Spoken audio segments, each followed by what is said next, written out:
C'est détestable de voir comment on nous parle. L'autre jour, c'était Mathilde Panot. On lui dit « Alors, apologie du terrorisme ?» Ah, Mathilde Panot a dû aller s'expliquer. Vous savez, vous êtes présidente d'un groupe parlementaire de 71 personnes et vous êtes convoqué au commissariat où vous avez un gars qui essaye de taper à la machine. Alors, comment vous vous appelez? Madame Panot, P.A. combien de N?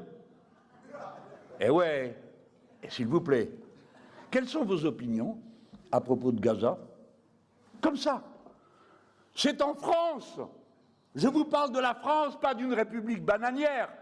En France, une présidente de groupe doit expliquer à un policier quelle est son analyse de la situation de Gaza. Je vous la résume d'un mot, c'est un abominable génocide. Voilà ce qu'on a à dire. Et ceux qui font l'apologie du terrorisme, c'est ceux qui regardent ailleurs. À vous tous. Et à chacun d'entre vous, je veux dire merci d'avoir soutenu le moral de la copine, du copain, insulté, traité d'antisémite parce qu'il n'approuve pas ce génocide, qu'il le dénonce. Et encore ce soir, nous dénonçons ce génocide. Et encore ce soir, je dédie notre rassemblement aux martyrs de ce pauvre peuple qui est encore aujourd'hui subit une guerre d'extermination dans laquelle les premières victimes sont les enfants, puisque cette guerre est le record du monde d'enfants handicapés.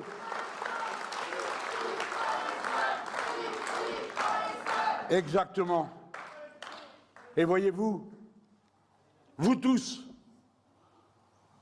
vous aurez, en vous mobilisant sur ce sujet, vous aurez tiré jusqu'au bout la leçon de ce que vous avez appris à l'école quand d'autres génocides sont organisés. Vous avez appris à détester cette manière de faire la guerre. Vous avez appris parce que autrefois on l'apprenait dans le syndicat et dans le parti qu'à partir de Guernica, les fascistes ont toujours pensé que la première cible c'est le peuple. C'est lui qu'il faut bombarder, assassiner, martyriser pour qu'il craque. Car évidemment il n'est de force que celle du peuple que l'on peut rassembler. Quel héroïsme extraordinaire que celui des Palestiniens, mais aussi de nos frères et sœurs libanais, qui se sont vus envahir, qui se sont vus être le lieu d'une opération terroriste qui a consisté à faire éclater les téléphones dans les poches des gens, parce que c'est une opération terroriste. On dirait cela n'importe où ailleurs dans le monde. Mais maintenant, tout a changé. Samedi dernier, quelqu'un vient avec une arme dans une manifestation en faveur du peuple palestinien. Eh bien, où en avez-vous entendu parler? Ah, ça ne fait pas le même vacarme, hein, dans d'autres circonstances. Nous vivons dans cette invisibilisation de l'essentiel, vous ai-je dit en commençant, et vous dis-je à cet instant. Mais ce que chacun d'entre nous sait, quelle que soit la pression de l'infamie et de l'insulte, c'est que dans cette affaire, nous sommes du bon côté de l'humanité, c'est-à-dire du côté de l'humanité. Et quoi qu'il en coûte, cela continuera. Alors, vous voyez, on parle de la crise. On va en parler. Mais quoi? C'est pas une crise déjà qu'un type tout seul décide qu'on n'a rien à dire sur la Palestine?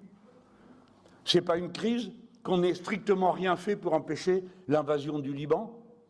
C'est pas une crise que la France se soit fait expulser d'à peu près toute l'Afrique? Si, c'est une crise. Comment tout ça est possible?